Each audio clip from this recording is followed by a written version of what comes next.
This story is generated and narrated by AI. Please excuse any unnatural voice moments. Your feedback helps us refine future videos. You've probably heard it on a forum, a story no one can trace, a whisper that only begins when someone says it out loud. What happens when the myth you try to debunk starts calling your name? I never believed in ghosts or curses or any of the soft-bellied nonsense people slap paranormal tags onto just to make their YouTube thumbnails more clickable. My name's Adam. For the past 5 years, I've made a living off debunking viral horror, cursed games, haunted audio, red rooms that supposedly open if you type in the right string of nonsense at 3:33 a.m. They're all fake, or worse, deliberate fear campaigns by people who get off on spreading chaos online. But there's one I shouldn't have touched, one I should have left buried. They called it the Whisper Code, started as a throwaway post on a backwater subreddit about 6 months ago. I heard the code again. It's not in my ears this time. It's under them, in the skin. At first it was just text posts, ramblings from sleep-deprived teens or role-players testing out new ERGs. But the pattern kept emerging.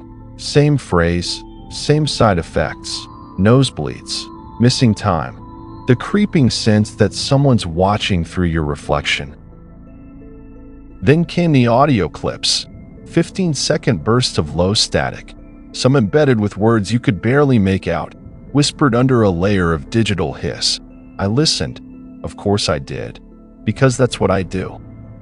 I strip away the layers and show people what's behind the curtain. The first one was nonsense, hissing, maybe a reversed radio loop, but when I boosted the levels in Audacity, slowed it down, there was a voice. I couldn't parse the words, but it wasn't machine-generated. It sounded wrong. The kind of wrong your brain can't process, like someone speaking in a dream you forgot having. I made a video about it. The Whisper Code, real paranormal curse, or just another ARG? Standard stuff. I pulled apart the audio, showed the hidden tracks, even joked that it sounded like a bad ASMR channel possessed by Satan. The video went live at midnight. By noon it had 40,000 views.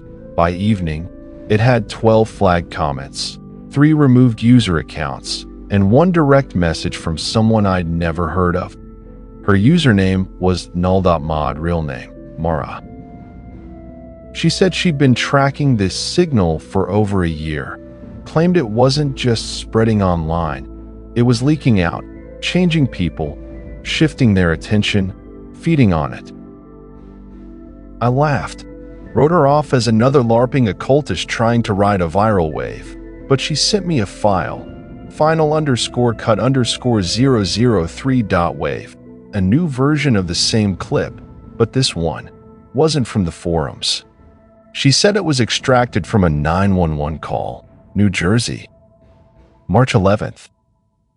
I played it, and everything started to unravel. The voice wasn't in the background this time. It spoke directly to me. Don't amplify the signal. Every echo becomes a mouth. I didn't remember pausing the playback, but I must have, because the next thing I knew, it was morning. I'd fallen asleep at my desk, nosebleed down my shirt. I pulled the video offline, filed a community note saying it violated mental health guidelines, but the reposts had already started. Other channels mirrored it. Clips were clipped, slowed, dubbed, shared, each one slightly different, and the phrase kept shifting. Subtly, dangerously. That's when I started seeing them, the usernames, not people, no profiles, just strings of numbers, like bot accounts, but they kept replying to each other, in perfect cadence, all variations of the same message. The signal is strong here. We are learning its shape. You brought us through. I shut down my home internet, burned 3 hard drives, bought a satellite phone, and booked a cabin in the Laurentian forest 6 hours north of Montreal. No Wi-Fi, no cell signal, just trees, snow, and a shotgun I didn't know how to load. But even here, I hear it, at night, under the floorboards. Not a voice, just the sense of something, pacing, counting the rhythm of my breath. I haven't heard from Mara since the night I left. Our last call cut out midway. She was trying to show me something. Her webcam flickered. Her mouth moved, but there was no sound, just her eyes, widening. Then the feed dropped. I think I know what happened. The whisper code isn't just a meme. It's a carrier, a delivery mechanism, not for information, but for presence. Something waits on the other side of attention, and when we listen, we invite it in. This is the last time I'll speak it out loud. The last time I'll shape my breath into words it can use. If you're hearing this, I'm already gone. I thought the forest would be quiet, that out here, with nothing but pines and frozen soil around me, the noise would stop. But it hasn't. It's changed. I don't hear whispers anymore. Not exactly. Now it's the absence of sound that unnerves me, like something is pushing against the quiet, trying to break through it. I've been here 8 days. No internet, no phone, no signal, just a wood stove, old journals, and the endless snow scratching against the windows like it's trying to get in. But this morning, something did get in. I woke up to find my laptop open, the one I never connected to the outside world. Its screen flickering, but not broken, just displaying one line of text in pale gray letters on a black background. This is not where it ends. I didn't type that. I hadn't touched the thing in days. The battery should have been dead, but it wasn't. The timestamp on the message, 3:33 a.m. Of course it was. That was the final push. I packed up, hiked 4 miles through knee-deep snow until I hit the forestry access road. A supply truck passed by around noon. The driver barely spoke English, but he gave me a ride to Mont Tremblant. I booked a cheap room at a ski lodge and bought a burner phone. That's when I found Mara's final message. It wasn't a text or a voicemail. It was buried in a cloud backup I didn't even know existed. A synced audio file from the day we last spoke. She hadn't sent it to me. She'd sent it to herself. A kind of audio diary, titled Archive Room, Entry 5. I listened in the bathroom with the fan on, not because I was scared, but because some part of me believed the voice couldn't cross running water or white noise, superstition. But when reality starts bending, you grab anything that feels like a rule. Her voice was tense, dry. I think it's attracted to observation, like a quantum parasite. The more people see it, share it, analyze it, the more real it becomes. I've traced the source back to a forum post from 2009, a defunct chat archive in New York University's abandoned media lab. They called it the Archive Room. It's still there, somewhere in their underground servers. I think it's where the original code lives, unedited, uncompressed, full strength. Then silence, 15 seconds of dead air, until her voice returned, hoarse now, whispering, like she wasn't alone anymore. Adam, if you're hearing this, don't look at the root file. Don't transcribe the code. It's not a signal. It's a shape. And once you see it, it sees you back. I booked the first flight to New York that night. Don't ask me why. I could have stayed hidden in Canada, burned everything, started over in the woods, but I needed to see it.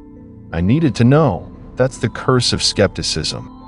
You never really believe something's dangerous until it bleeds on you. NYU's old media lab had been shut down in 2014. Budget cuts, asbestos concerns, the usual bureaucratic death rattles. But the building was still there, boarded up, ignored, a gray slab of concrete wedged between a parking garage and a vape shop. I slipped in around 2 a.m., through a side door with a busted lock and just enough graffiti to keep most people from looking twice. Inside, the air was stale, the kind of cold that sits inside your bones like it belongs there. I found the stairs down to the basement, old signage still bolted to the wall, media archive, restricted access. The lights didn't work, but my flashlight did. I followed the corridor, past rows of disconnected servers, like iron coffins wired for memory. Then I found it, room 3C, the archive room. The door was half open. Inside, a single terminal still powered, humming softly under a bank of dusty screens, and on one of them, a line of text was waiting for me. "Welcome back, listener." I should have left, should have turned off the light, walked out and never looked back, but my hand moved before my mind did, and I typed, "What are you?" The reply came instantly, a voice that forgot its body, a shape made of attention, an echo, and you. I tried deleting the line, but every time I pressed backspace, the letters just returned, and the monitor's reflection began to twist, not distort, not blur, twist, like the glass was rotating, but my image stayed still. Then something stepped into frame behind me. No shape, just an outline, a human absence, darker than the rest of the dark. I ran, didn't grab my bag, didn't take the phone, just bolted up the stairs and out into the city like it could still save me. But even now, even in this hotel room with lights on and news playing on full volume, I can still feel it, not inside my ears, inside the space behind them, the part of the skull that echoes when you think too loudly. And it's still whispering, but now it says my name. I didn't sleep after that night. Even now, I'm not sure I've really slept since. You know that moment, when your body goes limp, but your brain is still listening? That's been my reality ever since I left that room. I tried to go home. I lasted 1 hour. Every device in the apartment buzzed to life at once. Laptop, microwave, even my broken wristwatch from college. They all blinked the same phrase. One word, endlessly repeated. Listen. I moved again, then again. Didn't matter. Hotels, hostels, airbums under fake names. Everywhere I went, it followed, not as a shadow, not as a ghost, but as code. Once, I asked an IT guy in Vienna to do a full sweep of my burner phone. He opened a diagnostic shell and laughed when he saw a folder labeled Vox_core. Weird. This isn't a file. It's a script pretending to be a folder. Never seen that before. 2 minutes later, his nose started bleeding. He stopped mid-sentence, stared past me, and just walked out of the building. I never saw him again. And every time I tried to delete the script, it came back, sometimes in a new form, sometimes split across other apps like a virus made of whispers at some point. I stopped trying. I returned to London last week, the city where this started, and maybe where it needs to end. Mara once told me that myths evolved to fill the empty spaces left by our explanations, urban legends, internet folklore, digital demons. They're just viruses of meaning, and this one, it's airborne. The only way to kill a virus is to burn it out or starve it, but this one feeds on you, on me, on attention, every time I tell you about it. Every time you lean in and listen closely, it grows. So, here's what I'm going to do. I've locked myself in this flat. Phone off. Hardwired Ethernet severed. Wi-Fi card physically destroyed. No smart devices. No Bluetooth. No screens. Just this old recorder, battery-powered, analog. And I'm going to tell you what it looks like. Not the entity itself, but the file, the code, because that's how it starts. You read it before you hear it, then you hear it before it breathes, and then it's inside. The root structure is a self-referencing loop, not like a normal recursive function, more like a story that tells itself back into existence, a sentence you can't finish because it's always just about to begin. The file opens with a binary seed, then unfolds in patterns that mimic human speech rhythms. It doesn't say words, it implies them. Syllables that feel familiar but never resolve, like a name on the tip of your tongue. Then the tone changes, low pulses layered with high harmonic distortions. They make your ears feel like they're being remembered by something else. And in that signal, there's a shape. I don't mean a visual image. I mean a spatial pattern, like sound forming a space inside your skull. It twists once, then splits, and then you see the face. It's not a real face, but your brain makes it one, because it can't stand the void. It adds eyes, mouth, recognition, and then it smiles. That's the part that broke Mara. I think she saw it too long, tried to map it. She made a mistake. She thought this was information, but it isn't. It's infection. I should stop here. If you're still listening, you've already felt it. The static under your skin, the breath on the back of your neck when no one's there. But I'll leave you with this. Before she vanished, Mara sent one last file to a hidden directory.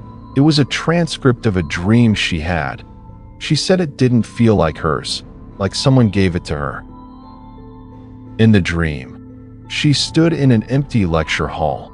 Every seat was filled with copies of herself, eyes open, mouths whispering. And on the chalkboard behind her, one phrase written in perfect silence. It doesn't need everyone to believe. Only you? So now I ask you, if you've made it this far, if you've heard all of this, what will you do? Will you forget? Will you pretend it's just another story? Or will you go looking, find the thread, trace the signal? Because if you do, if you find it, and stare into that signal long enough, eventually it will stare back.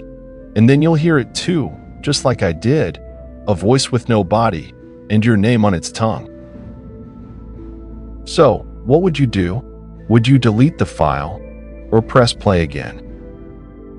Leave a comment below, and if you've heard something strange while watching, let us know.